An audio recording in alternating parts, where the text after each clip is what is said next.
Hi, and welcome to this next video. This is the first video in the 7 skill sets that you need to have to become a network marketing professional. And this first one here is finding prospects. Again here, if you look at the honeycomb model, which is our blueprint model, this is all about giving you more knowledge and therefore part of the education element. Again here we also have Eric Worre to be conducting this for us because he is the best in it and he's the guy who actually wrote the book himself, so why not listen to him again.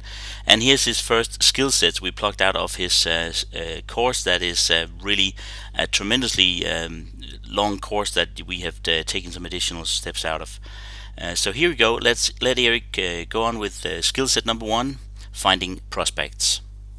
Finding prospects. I was shocked to learn that this was a skill. I didn't know this was a skill. Isn't it kind of interesting to think of it as a skill, finding prospects? I thought this was like a natural resource. You either had it or you didn't. People won't join network marketing because they don't think they what? Know anybody. It's not about a natural resource, it's about a skill. People think, well, if you know a lot of people and if you're influential, well then network marketing is yours. But if you don't know a lot of people and you're not influential, you can't succeed. This is a skill, it's not a natural resource. It's a skill. Learning how to find prospects. So here's what posers do. They make a mental list. They think of some people. 80% plus start here. They make a mental list. Yeah, I know I should write it down, but I got it. It's right here. It's right here. I got it. Everything I need is right here. You're not the boss of me. Back off. Amateurs make a written list.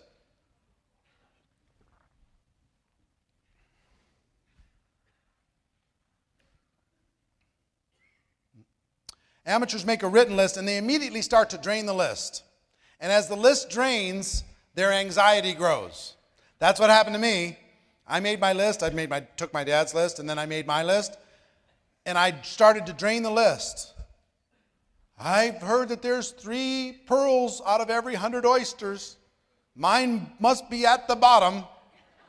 Because I'm shucking oysters. Nope.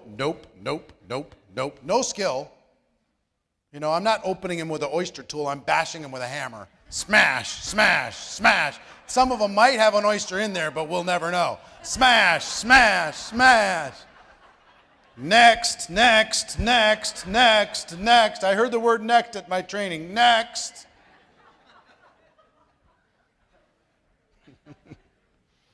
Smashing in every direction. Hulk smash. That's what amateurs do. They go through the list and their anxiety goes, I'm going to run out. And when I run out, I'm done. It's over for me. Guess I just didn't know enough people. 7 billion on the planet, but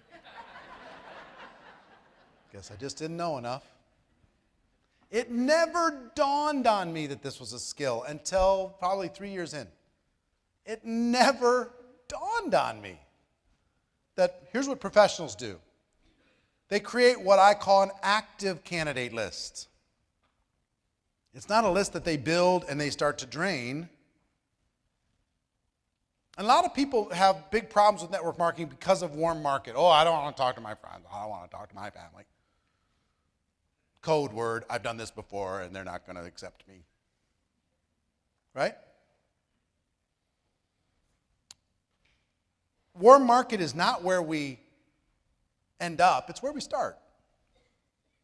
We start, we practice with them, and we got some friendly faces, and we have something we believe in, a product or service or opportunity we believe in, we share it with them. If we do it professionally, we're going to get one result. If we do it as amateurs, we're going to get another result. Almost everybody does it as posers, not even amateurs, with no skill, and they don't get that good a result. And once they run out of warm market, they're done, it's over. Professionals create an active candidate list. So here's some steps to going pro. Number 1, make a comprehensive list. Everybody goes on your list. Every single person goes on your list. Empty your mind on paper.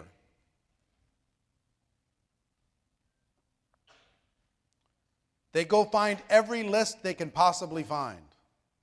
Old wedding lists and party lists and Christmas card lists and everywhere they can find, and they add them to the list.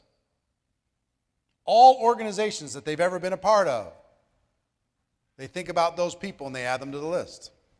This list becomes a big list. People used to have the excuse to say, I don't know anybody, and then you go look at Facebook and they have 800 friends. Stop it. You know, it's so fun to be able to bust that illusion.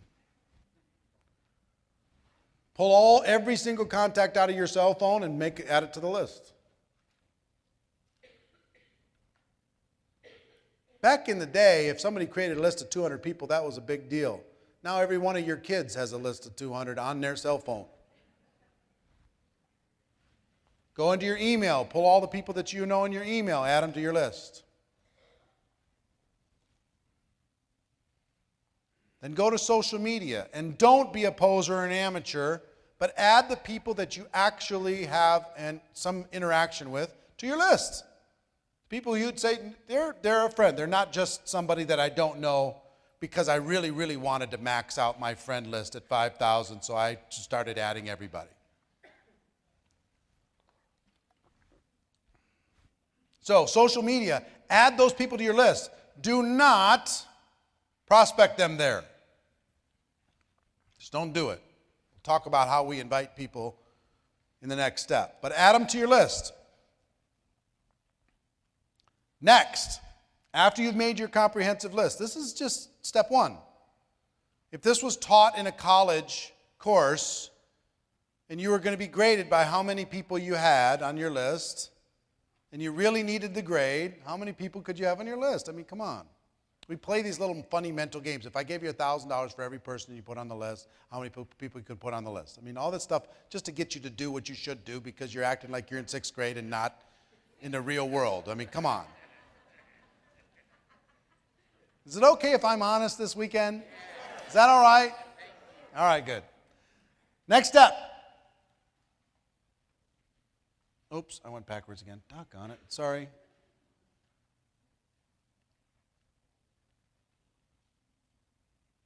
Totally my fault. Next step. The second degree of separation. This is a trick I learned a long time ago. Have you heard about the 6 degrees of separation? That basically you're 6 relationships away from everybody in the world. You know somebody who knows somebody who knows somebody who knows somebody who knows somebody who knows somebody who knows any other person. I don't know if that's actually true. It probably is. I don't know. I don't even know if there's any way to prove it. But here's what I do know. The second degree of separation is true. If you make your list, and now you've got your completed list, and here's the discipline. Look at that list, and if Mike's on the list, say, okay, who does Mike know?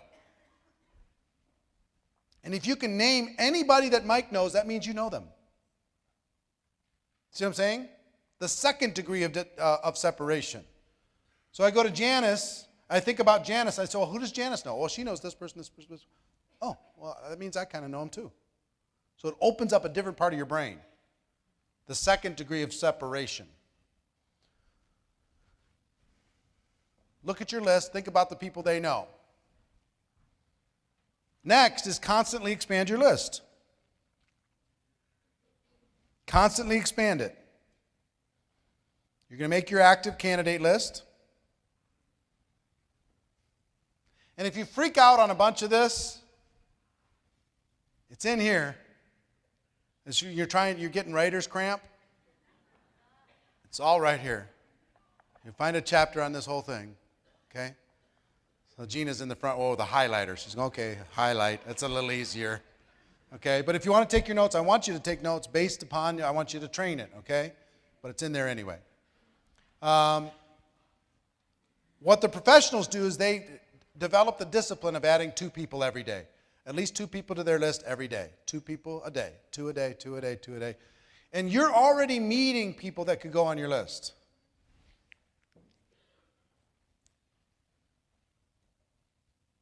Everybody goes on your list. One of the greatest disciplines, Harvey Mackay, the author of Swim with the Sharks Without Being Eaten Alive, he's a good friend of mine. I've done a couple interviews with Harvey. He's the most networked guy I know. He's unbelievable. I'm going to give you a couple secrets of his networking style. One is his dad sat him down at age 19 and said, Harvey, today from now until the day you die, every person you meet, you're going to get their contact information. You're going to make a little note about them, and you're going to find a creative way to stay in touch. Every person you meet, forever. Today his list is about, and these are just organic lists, not Facebook friends, 14,000 people he has contact information from. 14,000. Now think about, here's one of the things where I have to forgive myself. Because I've been bad at this my whole career. I'm terrible. If I would have started at age 23,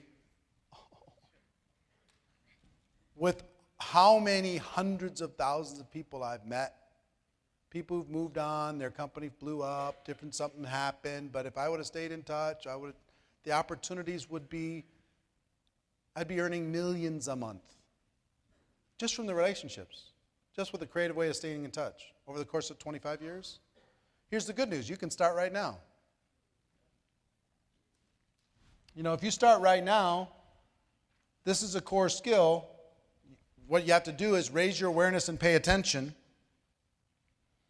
That turns into 600 people a year, 3,000 people in 5 years. Just 2 a day. But does it work? Yes. Staying in touch in a creative way, in a friendly way, not necessarily recruiting them every time you talk to them. Is that creative? Yes. Now I'll tell you the other thing that Harvey does. He is a true networker in the sense that he's a true friend. You know what Harvey tries to do, because he learned, I don't know if he learned this, but he shares this with his buddy Lou Holtz, his best friend. If you meet Lou Holtz or if you meet Harvey Mackay, their entire thought process is, what can I do for you? How can I help?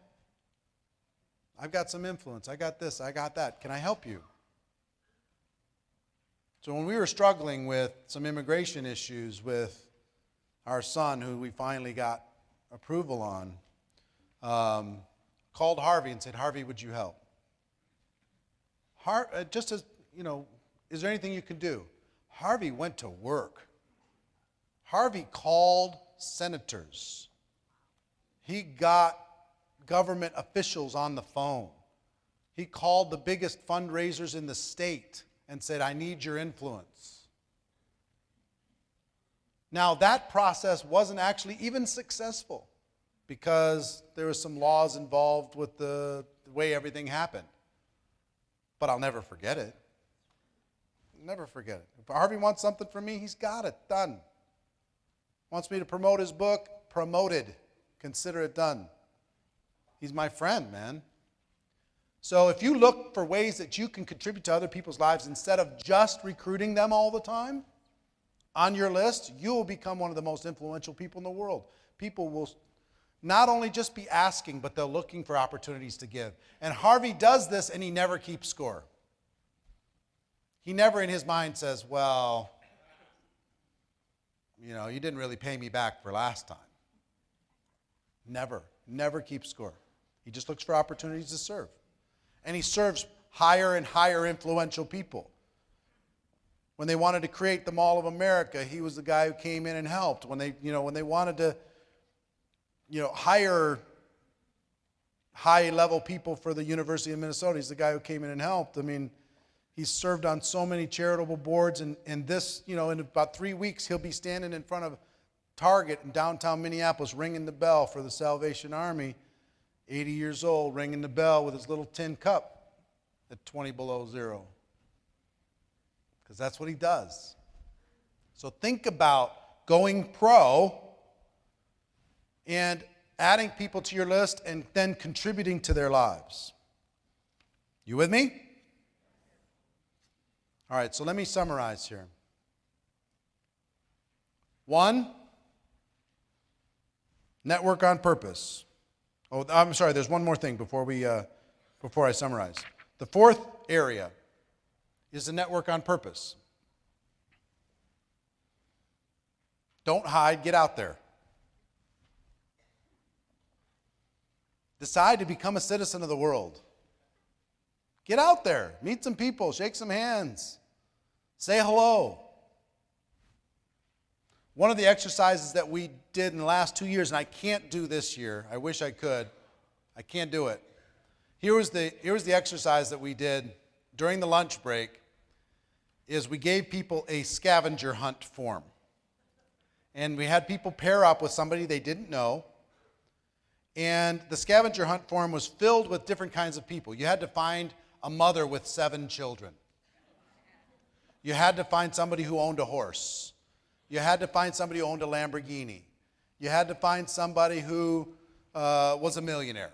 You had to find all these 30 different things. One was an astronaut. You had to find an astronaut.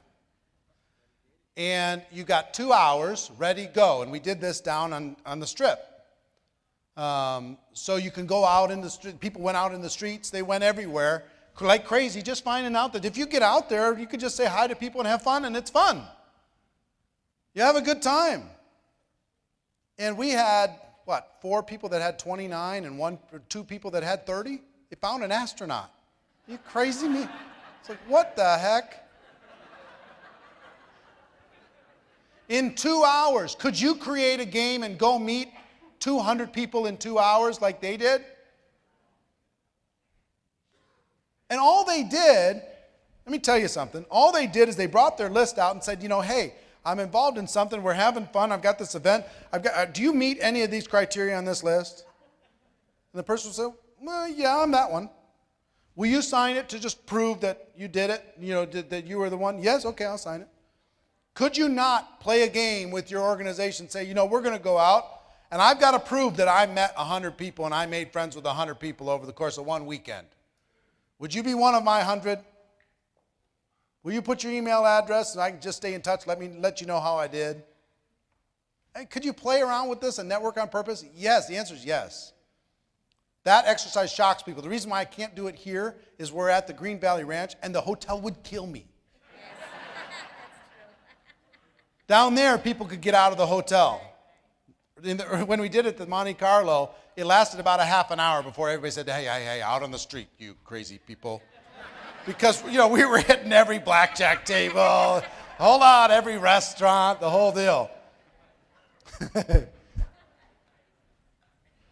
So don't hide, get out there. Have some fun. Join a new gym. Start a new hobby. And don't just start it and just say, hey, I'm glad to be on the bowling league. I want to share an opportunity with you in our first game. I'm saying get out there and live a bigger life. When the time is appropriate, professionally, you can let people know. But here's what I do know. If you make friends, friends know what the other friends do without you having to pitch it. They know. They'll say, how's this working? What's going on? What are you doing? And then you can tell them, now you're not the one being the predator. Volunteer for an important cause. That'll change your life. And when I say volunteer, I don't just mean, go do, meals for kids or something and you fill up some meal bags to go through this exercise. I'm saying volunteer your influence. Go raise some money. Volunteer. Don't just sit at the soup line for 3 hours and go home to your Thanksgiving dinner. Raise money for 3 months to pay for the soup line because you are more powerful than somebody just going to ladle out soup. And you can ladle out soup. Do it. That'll help you. But you're more powerful than that. The causes will be an amazing thing. You're going to learn a little bit about what we're doing tonight. Meet some new people. Get out there. Last thing, really important, Become interesting. Become interesting. Well, I'm not very interesting. Change that. Become more fun. Become more interesting. Become a little bit more outgoing. I'm an introverted person by nature. True story. True story. My friends will tell you that's true. Let me give you my definition of extrovert and introvert. Okay? Extrovert goes into a crowd like this, they get filled up with energy. The more they're around people, the more energy they have. The introvert goes into a crowd like this, and they're immediately like your iPhone battery. They start going, whoo. And you know how they charge back up? They get alone. They stare at the wall. You know what I mean?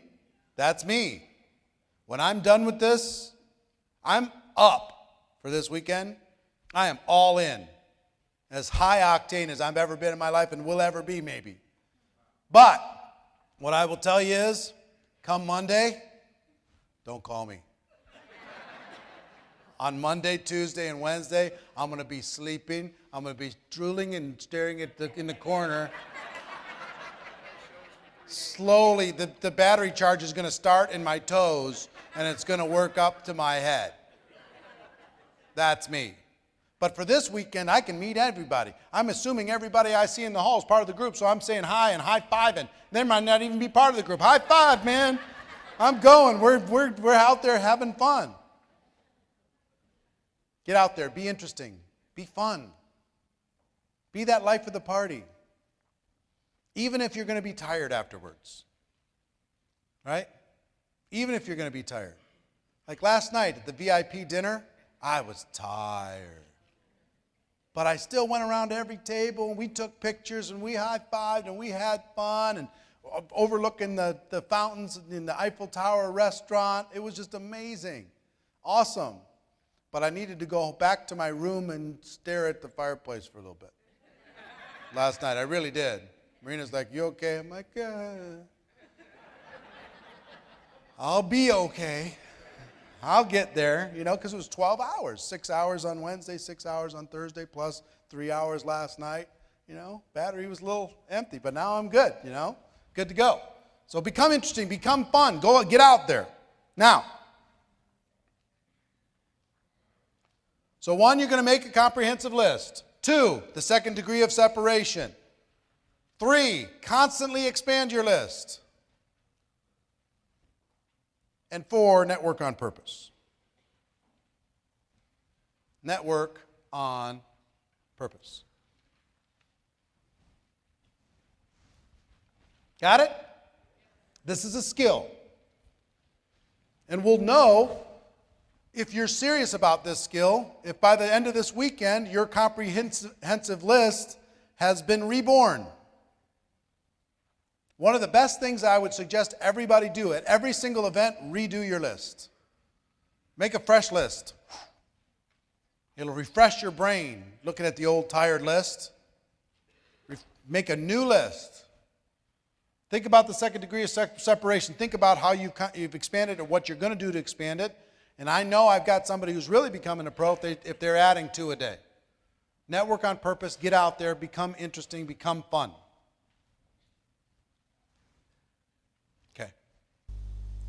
That was actually the first set of the 7 skill sets that you need to do to become a network marketing professional. And you can now take this video off, which was GoPro video number 1, skill set number 1, and get ready to go on to the next one, which is the second video, inviting prospects. You can find them all on Networkers GoPro as usual under the training video sessions. Okay, talk to you soon.